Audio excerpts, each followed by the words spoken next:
Good morning friends. तो जैसे कि जो इंडियन ज्योग्राफी का सीरीज चल रहा था उसमें हम पिछले क्लास में पढ़े थे महान हिमालय के बारे में। इसके बाद हम पढ़ेंगे मध्य हिमालय के बारे में। मध्य हिमालय या लघु हिमालय इसको बोलते हैं, मिडिल हिमालय, मध्य हिमालय या लघु हिमालय,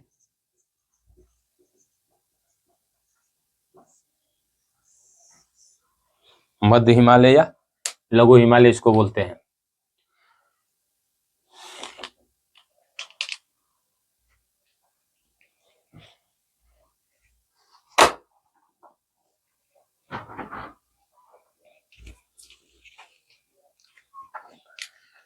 तो आज हम देखेंगे इस मध्य हिमालय के बारे में।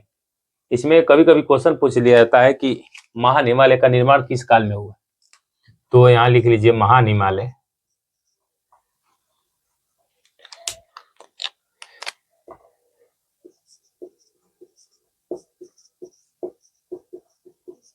महान हिमालय का निर्माण इयोसीन युग में हुआ।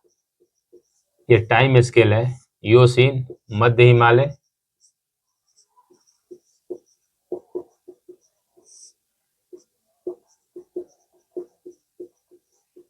मायोसीन और शिवालिक। शिवालिक जो है प्लायोसीन। महान हिमालय का निर्माण इयोसीन काल में हुआ, मध्य हिमालय का निर्माण मायोसीन काल में हुआ और शिवालिक का निर्माण प्लायोसीन काल में हुआ। तो हम मध्य हिमालय के बारे में देखते हैं। ये टाइम स्केल है, इसको याद रखिएगा, कभी कभी ये पूछ लेता है। तो जो महान हिमालय है उस महान हिमालय का निर्माण इस मध्य हिमालय और जो शिवालिक है उससे पहले से हुआ है। तो महान हिमालय में, यहाँ लिख लीजिएगा, महान हिमालय में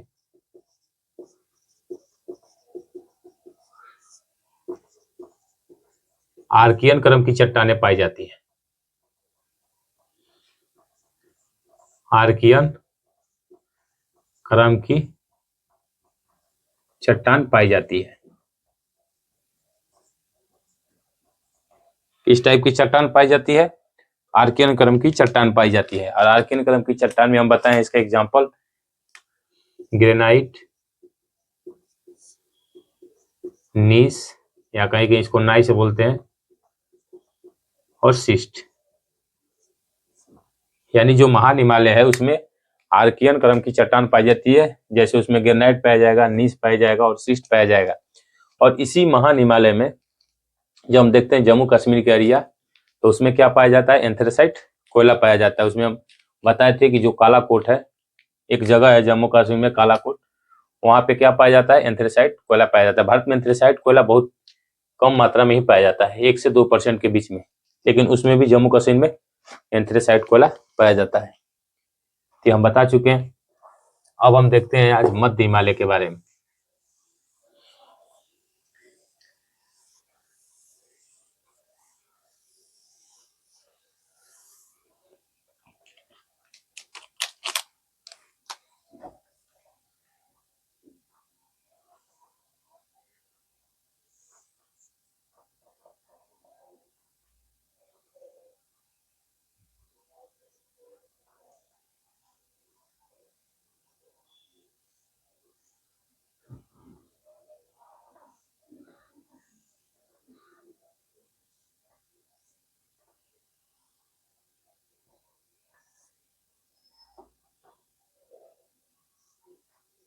इससे खैर मतलब है नहीं हम लोग को, ये राजस्थान वाला एरिया है। तो ऊपर की तरफ काराकोरम, लद्दाख, जास्कर, ये 3 श्रेणियां थी। इसके बाद महान हिमालय का डेवलपमेंट हुआ था, यहाँ पे बताए थे।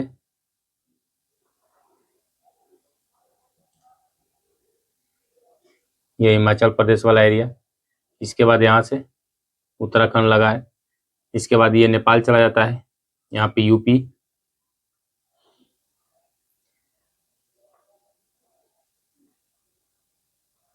ये यूपी वाला एरिया है। इसके बाद यहीं से बिहार, बिहार के बाद ये सिक्किम, ये बंगाल। तो हम बताए थे कि यहाँ पे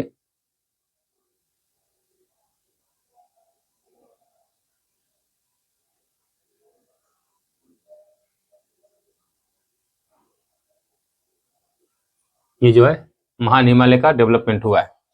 तो इसी के पैरेलल में जैसे ये श्रेणियां बनी, तो हम बताए थे जब प्लेट टेक्टोनिक थ्योरी बता रहे थे उसमें बताए थे कि जो पहला श्रेणी उठा था ये, तो उसमें 3 श्रेणियां बनी थी।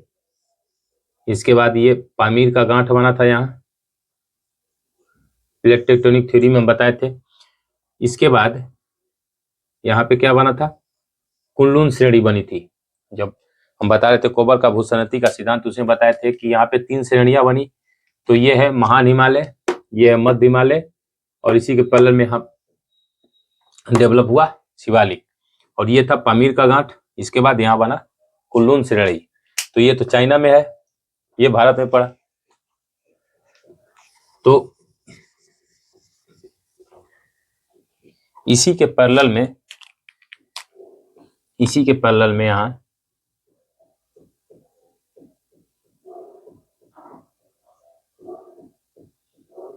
ये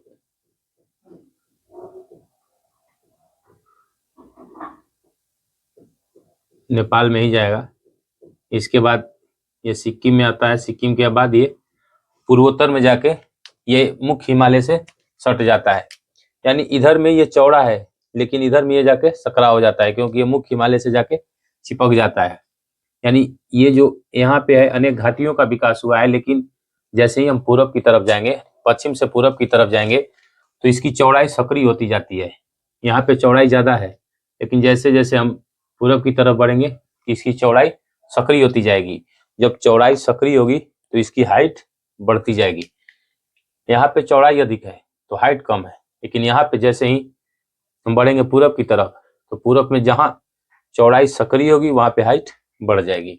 तो इधर हाइट ज्यादा है। तो हम देखे थे जो मुख्य हिमालय है, मुख्य हिमालय कंटिन्यूअस था यानी सतत था, लेकिन जो ये मध्य हिमालय है ये अनेक नदियों से इसका कटान हो गया है, तो ये कट छट गई है। तो ये भी जस्ट उसके पैरेलल में है, तो इसकी भी लेंथ कितनी है, मध्य हिमालय की लंबाई ये भी कितनी है, लगभग 2400 से 2500 किलोमीटर। 2400 से 2500 किलोमीटर इसकी भी लंबाई है। इसकी चौड़ाई लगभग 60 किलोमीटर तक चली जाती है। चौड़ाई इसकी अप्रोक्स में ले लीजिए 60 किलोमीटर तक चली जाती है। यह 24 से 25 किलोमीटर चौड़ा ये था। जब चौड़ा ये था तो यहाँ पे अनेक चोटियों का विकास हुआ था, लेकिन जैसे ही यहाँ पे चौड़ाई बढ़ी तो यहाँ पे चोटियों का विकास कम होगा, यानी यहाँ पे चोटियां का विकास नहीं होगा। इसकी चौड़ाई 60 किलोमीटर और इसकी जो हाइट है यानी औसत ऊंचाई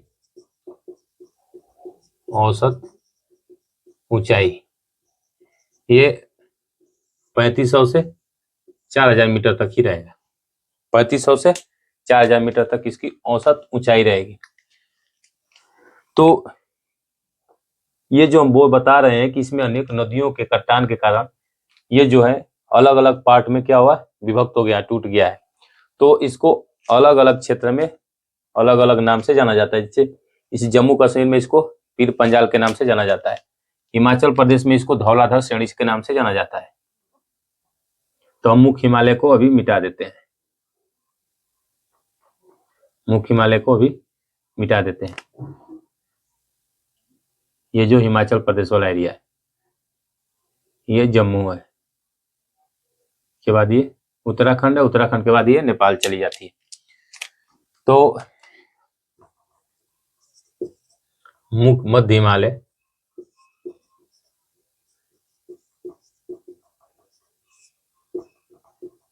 सतत नहीं है, यानी ये कंटिन्यूअस नहीं है, यानी ओ कंटिन्यूअस यानी सतत नहीं है, ये कई टुकड़ों में विभक्त है, यानी इसके कई टुकड़े पाए जाते हैं। तो जो और हर टुकड़े का अलग अलग नाम है। यहां लिख लीजिए जम्मू में, इसको जम्मू में यानी J&K लिख लीजिए, J&K, इसको बोला जाता है पीर पंजाल श्रेणी। पीर पंजाल श्रेणी। इसको कहाँ बोला जाता है? जम्मू में इसको बोला जाता है पीर पंजाल श्रेणी। इसके बाद इसको हिमाचल प्रदेश में धौलाधर श्रेणी, धौलाधर श्रेणी। उत्तराखंड में UTK यानी उत्तराखंड, उत्तराखंड में इसको बोला जाता है मसूरी श्रेणी, मसूरी श्रेणी उत्तराखंड में। इसके बाद नेपाल में इसको बोला जाता है महाभारत श्रेणी, महाभारत श्रेणी।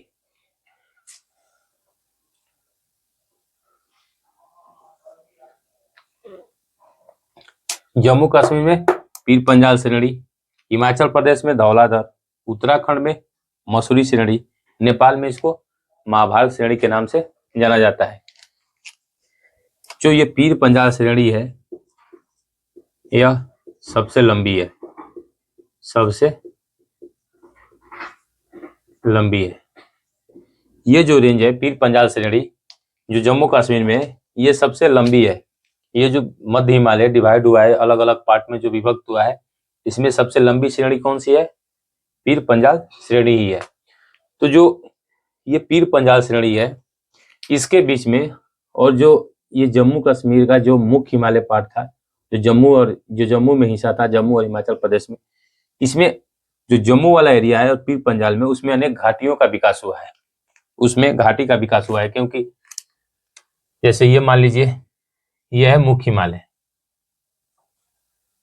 यह है मुख्य हिमालय यानी महान हिमालय, इसके बीच में यहाँ पे घाटी का विकास हुआ, फिर ये आया मध्य हिमालय, फिर घाटी का विकास हुआ, फिर आया शिवालिक। तो इसमें ये जो महान हिमालय है, ये कौन सा हिमालय है? महान हिमालय, महान हिमालय। और ये है मिडिल हिमालय, मध्य हिमालय। तो इसके बीच में यहाँ पे क्या हुआ? घाटी का विकास हुआ, यहाँ पे घाटी का विकास हुआ, घाटी का विकास हुआ है, यहाँ पे घाटी का विकास हुआ है। तो जो ये महान हिमालय का जो श्रेणी है, ये मान लीजिए इसके और इसके बीच में घाटी का विकास हुआ है। तो हम पहले इसको अलग अलग बनाते हैं।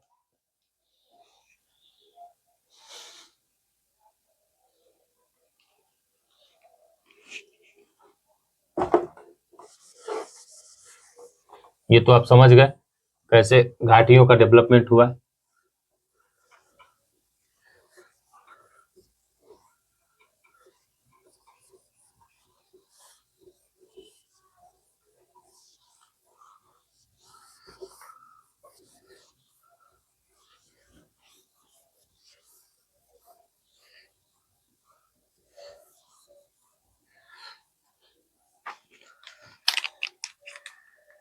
तो जो ये मुख्य हिमालय है और ये जो मिडिल हिमालय, ये मुख्य हिमालय और ये मिडिल हिमालय, तो यहाँ पे जो बना है वो घाटी बना है, यानी घाटियों का विकास हुआ है यहाँ पे। तो मुख्य हिमालय ये जम्मू कश्मीर में है, J&K। तो मुख्य हिमालय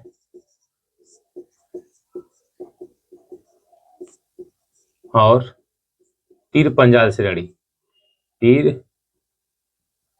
पंजाल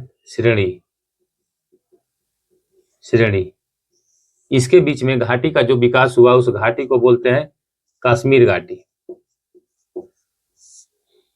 कश्मीर घाटी।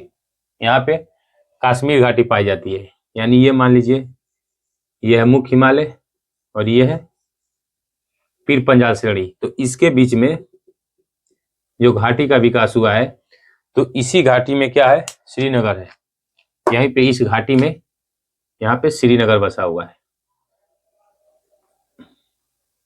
यहाँ पे डल झील है, यहीं पे श्रीनगर है, श्रीनगर। तो यहाँ पे लिख लीजिए श्रीनगर इसी घाटी में स्थित है, घाटी में स्थित है। और जम्मू देखेंगे तो जम्मू ये पीर पंजाल श्रेणी है, इसके बाद शिवालिक है, उसके बीच में जम्मू है। तो जम्मू या शिवालिक और मध्य हिमालय के बीच में है, लेकिन जो श्रीनगर है वो मुख्य हिमालय और मध्य हिमालय के बीच में है, यानी कश्मीर घाटी में है। और इसी कश्मीर घाटी में करेवा निक्षेप पाया जाता है। इसी कश्मीर घाटी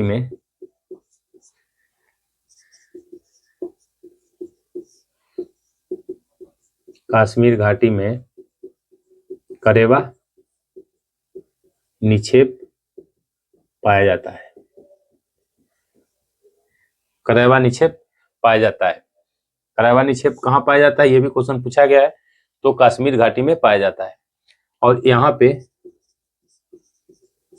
करेवा निक्षेप किसकी खेती के लिए उपयोगी है, तो जाफरान की खेती के लिए। यहाँ पे जाफरान, केसर, सेब आदि की खेती की जाती है।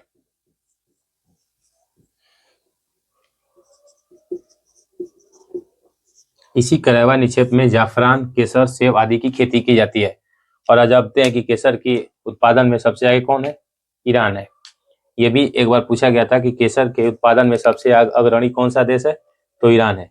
तो जाफरान, केसर, सेब आदि की खेती इसी करेवा निक्षेप में की जाती है। और करेवा निक्षेप कहाँ पाया जाता है, ये कश्मीर घाटी में पाया जाता है।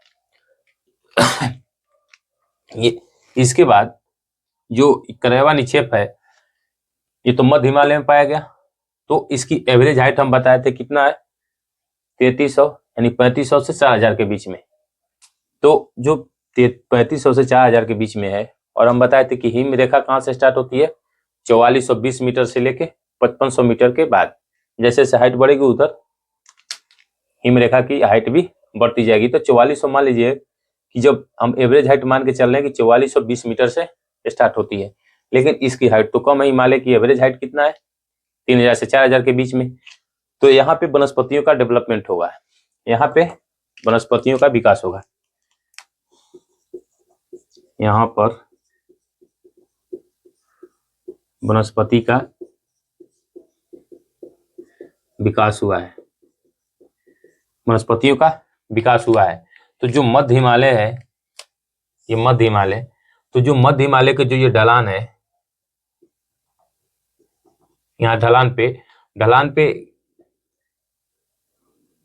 यहाँ जो ढलान है ये वाला, यहाँ पे घास के मैदान डेवलप हुए हैं। यहाँ पे क्या हुआ है, इस ढलान पे घास के मैदान डेवलप हुए हैं। तो इस घास के मैदान को क्या बोला जाता है जम्मू कश्मीर में, मर्ग बोला जाता है। यहाँ लिखिए मध्य हिमालय के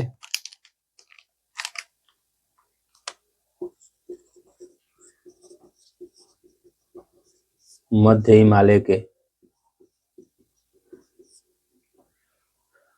हिमालय के पर्वतों के ढलानों पर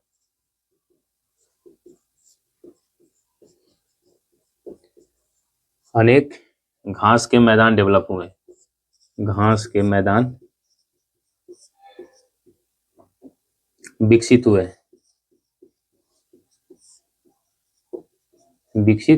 हुए हैं, जिसे मर्ग कहा जाता है। मर्ग कहा जाता है। जैसे आप नाम सुने होंगे, गुलमर्ग, सोनमर्ग और तानमर्ग। गुलमर्ग, सोनमर्ग और तानमर्ग। तो मर्ग क्या है, ये घास के मैदान है। कहाँ पे, जो मध्य हिमालय की जो पर्वत के ढलान है, उस पर्वत की ढलानों पे घास के मैदान डेवलप हुए हैं। तो जो आप नाम सुनते हैं गुलमर्ग, सोनमर्ग, तानमर्ग, ये क्या है, घास के मैदान है। और यही घास के मैदान को क्या बोला जाता है उत्तराखंड में, यही लिख लीजिए, उत्तराखंड में इसको बुग्याल या प्यार कहा जाता है। बुग्याल या प्यार। इसी घास के मैदान को उत्तराखंड में क्या कहा जाता है, बुग्याल या प्यार कहा जाता है। तो ये मुख्य हिमालय और पीर पंजाल श्रेणियों के बीच था। यहाँ पे घाटी डेवलप हुआ जिसको बोलते हैं कश्मीर घाटी। इसके बाद ये जो मुख्य हिमालय और जो धौलाधर श्रेणी है, यानी हिमाचल प्रदेश में, वहां भी घाटियों का विकास हुआ है।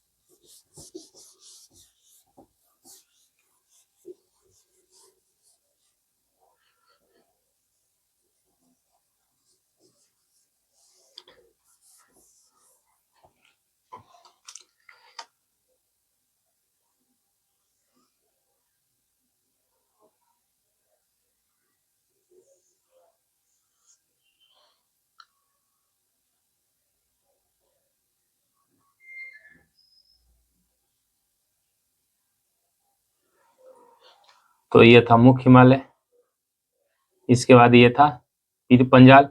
पीर पंजाल के बाद यहाँ पे देखेंगे धौलाधार श्रेणी।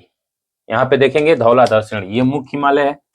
ये मान लीजिए ये मेरा मुख्य हिमालय है, ये जा रहा है, ये है मुख्य हिमालय और धौलाधार, ये है धौलाधार। तो मुख्य हिमालय और धौलाधार श्रेणी, धौलाधार श्रेणी। तो यहाँ पे भी अनेक घाटियों का विकास हुआ है। मुख्य हिमालय और धौलाधार श्रेणी के बीच में भी अनेक घाटियों का विकास हुआ है। तो इसमें आप नाम सुने होंगे कुल्लू कांगड़ा घाटी, कुल्लू कांगड़ा घाटी, और एक है लाहौल स्फीत घाटी, लाहौल स्फीत घाटी, कुल्लू कांगड़ा घाटी और लाहौल स्फीत घाटी। आप लोग अधिकांश नाम सुने होंगे मनाली का, कुल्लू जाने का। तो ये जो अनेक पर्यटन स्थल है इसी घाटी में डेवलपमेंट हुआ है। जो अनेक जो पर्यटन स्थल हैं इस कुल्लू कांगड़ा घाटी और लाहौल स्फीत घाटी में ही डेवलपमेंट हुआ है, कुल्लू कांगड़ा घाटी में। तो इसमें जो आप नाम सुनते हैं मनाली का, मनाली, डलहौजी, धर्मशाला। जो आप अगर क्रिकेट मैच देखते होंगे तो इस धर्मशाला स्टेडियम से आप लोग वाकिफ होंगे। तो ये मनाली, डलहौजी और जो धर्मशाला है इसी कुल्लू कांगड़ा घाटी और लाहौल स्फीत घाटी में स्थित है। इसके बाद यहाँ पे आता है मुख्य हिमालय और मसूरी रेंज के बीच में। मुख्य हिमालय और मसूरी श्रेणी, यह है मसूरी रेंज, मसूरी श्रेणी, यह है उत्तराखंड में। यह है मसूरी श्रेणी, कहाँ है? उत्तराखंड, उत्तराखंड। तो इनके बीच में भी अनेक घाटियों का विकास हुआ है और उसी घाटी में अनेक पर्यटन स्थल भी स्थित हैं। तो इसमें भी घाटियों का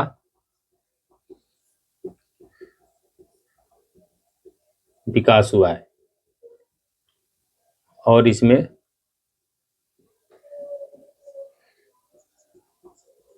अनेक पर्यटन स्थल हैं,